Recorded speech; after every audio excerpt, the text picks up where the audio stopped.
All right. Jeez. All right. So you got the underlying energy down. All right. So remember, Libra, this is typically you, but feel free to go onto the other side here. Okay. And I'll even say, you or the other person, depending on if you guys resonate with the side at all. But yeah, we got some old issues coming up here, and it's because of financial issues. It has having to do with security and feeling stable and feeling comfortable. Because honestly, it looks like you guys are not in a very comfortable place. You guys are in a very beautiful relationship though, because what brought you two together was because you guys are soulmates. This does indicate soulmate connections. This does indicate that you have a tie together that is profound. Okay. Now, outside of this reading here, soulmates don't have to mean soulmates, right? Excuse me, the lovers don't have to mean soulmates. They can mean that there is just a really profound connection that you feel between you and another person, and it doesn't have to be romantic at the same time. But because this is a soulmate investigation reading, the lovers will automatically mean soulmates to me, okay? Because I'm not reading for anybody other than a soulmate. So just to kind of clear that out, if anybody had questions or was wondering, but going into it, right, Libra or the other person, you guys are going in thinking of this relationship as the Three of Swords. This is an old issue, it's an old situation that you guys are having to deal with. And considering this is about finances and career, you're having some old issues about your finances and career, right? Your financial situation is an old issue that hasn't really gone away. And I think you're realizing from this standpoint, it's a personal issue, not really a romantic or relationship issue. It's affecting your love life in a small way because I think it's bringing out an aggressive aspect of you, and possibly the other person is coming out a little more aggressive. But it's because if there is any real aggression, it's not really because the other person is a factor in that. It's more about you and your personal stability and your independence and your confidence in yourself. It has nothing really to do with the other person. Now, how the other person sees this relationship or thinks about this relationship dynamic is the Seven of Swords. So they are having to take steps that they may not be totally comfortable taking, but because they see the risk as worth the reward, if that makes sense. Now, yeah, they just feel like they definitely stepped outside of their comfort zone, or they are stepping outside of their comfort zone. Again, this puts people on edge, considering if you're being triggered right now, you're not going to be the most friendliest, happiest person ever. You're going to try to keep your composure. You're going to try to be kind. You're going to try to be nice. But with that Knight of Swords, there is combativeness. There can be combativeness. There can be some people on the offense or on the defense, right? But not because they're trying to be mean, not because anybody's trying to be rude. Not saying that it's a reason to be that way or giving that kind of excuse to say, hey, if you're aggressive, that's cool, it's fine. No, it's not okay. You should not project your pains and anger towards anybody else, but it's understandably so, because we're human beings and that's what happens, right? Again, not saying that you should or that anybody should be treating you any sort of way because they're stressed or because they feel a lot of pressure or because they're in a very uncomfortable situation. It just means that, hey, understanding where this person is coming from, they're not in a situation where they're not comfortable with themselves. Okay, so that makes sense, right? So if you're being lashed out at and you're lashing out at somebody else, give yourself that time and compassion, but understand that that's not necessarily appropriate for anybody to treat you or you to treat anybody else that sort of way. But this person is definitely not in a comfortable situation. Seven of Swords is saying that they're not comfortable. They're taking a risk. I think this person sees this risk as worth the reward because we do have the lovers that brought you two together. So that is love. Love has brought you together, connecting with one another, connecting with each other, being the halves of each other that work as a whole, So like, for instance, you may be the brain and the other person may be the heart, right? Or the other person may be the brain and you be the heart, right? You guys add and contribute to the relationship in a very beautiful way. But I feel like it's a work in progress because you guys have the Knight of Swords. Either you guys are working together and fighting together, or you guys are fighting against each other right now and trying to work together. Because the challenge is the Chariot, right? Which is getting a balance, moving forward, working together to make progress. The challenge is that. So some of you guys are having a really hard time working together to make that momentum, to push forward with that. And it's not, like I said, it's going to take time, whatever this is, right? To work together, work this through, and understanding where you guys are personally to be able to work together. That's the first step, right? You're not going to be able to work together efficiently until you know where you are coming from, why you're upset, where all this is really hitting home at, because it doesn't really have anything to do with the other person. It has something to do with where you were before. It has something to do with you in the past.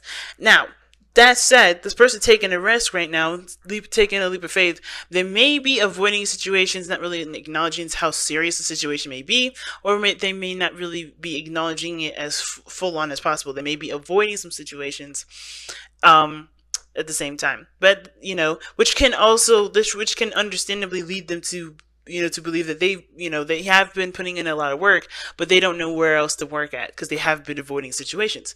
At the same time, if this person is taking a risk, they're looking at the situation, trying to assess and trying to reevaluate what exactly needs to be done, what needs to be put in, what efforts do they need to put in to continue to move forward, because they're not in a situation where they're necessarily happy either. They know they've come a long way. They know that there's been a lot of work that's been put into this already. They know that there's work that needs to be put into it now and moving forward. Right now, they're not sure of what work needs to be done, or they're not sure if they really want to put in all this work, right? Because there could be avoiding, right? There could be ignoring the situations, right? Therefore, they don't know what to do. But again, like I said, the other way around, the other way I'm reading this is that this person is taking the risks and doing everything that they should, that they feel uncomfortable doing.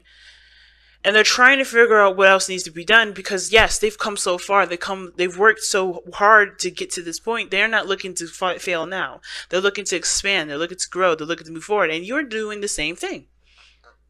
You guys are very happy with the accomplishments that y'all have made. You guys are very happy with where you are at this moment. You guys see the situation as a success, and you guys are proud of where you're coming from. You're proud of how hard you've worked. Even though finances and money may be coming up as a situation for you guys, you're not letting this dictate your relationship in the sense of, of this relationship being a success or not. I feel like, you guys are both recognizing how far you've come. While you may be looking at it as a celebration, as a success, the other person's thinking of how to expand, how to move forward, what else needs to be put into it, because they're not necessarily satisfied with where you guys both are financially, but I think that they've put too much into it to say, this is not a success. I think this is something that, both of you truly want. I think this person's taking a very practical approach to it because they do have love for where you guys are, but they want to see more. They believe that there is prosperity. There's more to come out of this. There's so much more to grasp from this, right? There's potential for greatness here. And this is not where they, imagined you guys just staying at. Not saying that you're staying in that situation either with the Six of Wands. This is you guys recognizing the steps that you've taken and being happy about it and wanting to celebrate and just to be in the moment. But this person's thinking about the future. Think about what needs to be done further. What else needs to be taken on instead of necessarily being in the present, if that makes sense. Now, considering that you guys have the Six of Wands in your future, let's take a look as to why you guys show yourselves as successful, but have the Three of Swords here. You have heartache, you look at the situation and the relationship, and it brings up some triggering stuff, right? Triggering stuff about you and your personal life. And it's because of, like I said, stability, independence, feeling comfortable, feeling stable, right? Some of you guys may be feeling alone in your relationships right now, even though you see this relationship as a success, because it took you so long, it took a lot out of you to get to this place for some of you. Some of you guys, you may have, you may be aware of a lot of these old triggers and old things that you've, experienced and dealt with, and you're dealing with them in a positive way, but you may still feel isolated. Right? You may still feel very alone because you may not be, and because what did I just say? Right? It's like you are in the moment enjoying yourself. You are in the moment trying to enjoy where and how hard you've come to this situation, right? You're being in the moment. You're in love with right now. Even though you see this situation as a trigger for old stuff coming up, especially with your security and yourself and being independent, you're more alone in the situation, enjoying your lavish garden, enjoying where you are, even if it isn't necessarily ideal. Maybe you're alone and enjoying where you come. You're alone and enjoying your success, while the other person is taking the approach of focusing on what they want, focusing on how to continue to manifest what they desire, putting their energy toward it, focusing on what needs to be done. They're very mental about it. This person is very focused on the practical and the future, and they're not enjoying the moment. They want to be in a situation where they can enjoy the moment without stress, without anxiety, without worry, without doubt. They want to enjoy it without wanting anything more. But you're already in that position in the sense but you're in a situation where you are financially perhaps, affected, or you feel like you're alone in the situation because you're the only person enjoying it and being in the moment with it and not focusing on what needs to be done later on. You're focusing on what is happening now and nobody's catching up. Or no, this person is like, I need to keep moving. I need to keep moving.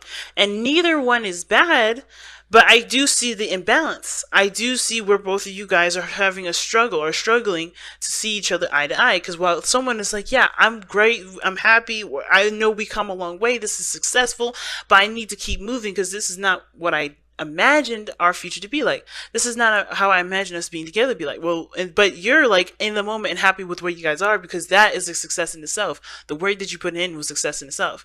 Both of you guys are not wrong. Both of you guys are not at fault. But I think the financial portion of it is what's affecting your relationship because both parties are either not pushing hard enough to pushing hard enough forward, and the other person is pushing too far ahead to even at least be aware and enjoy what you guys have put in so far. It's a really interesting read and very clear, honestly. Very clear. All right. So let's see what we got going on here with the Messenger Oracle. Let's see what you guys got to wrap up this reading here.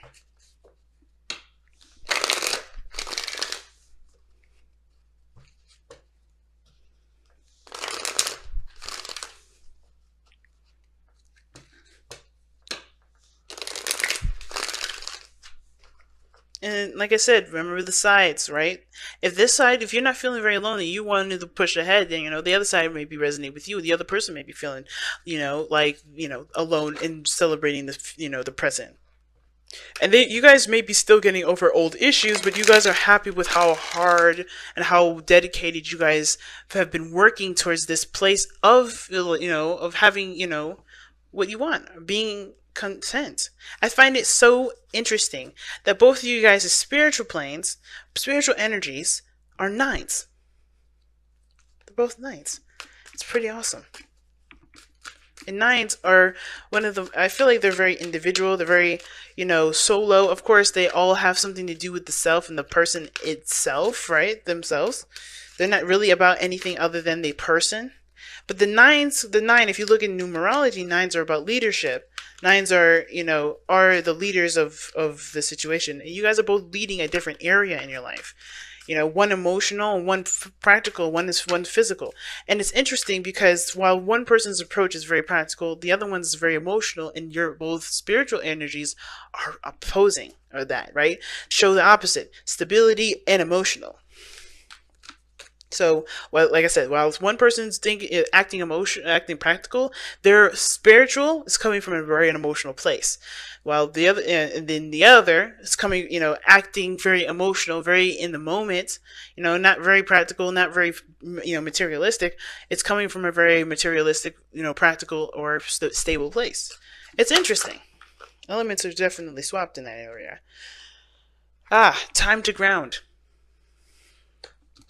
Time to ground. Okay. So let's take a look. See, I just passed it too. I was like, there it is. There it is. Okay.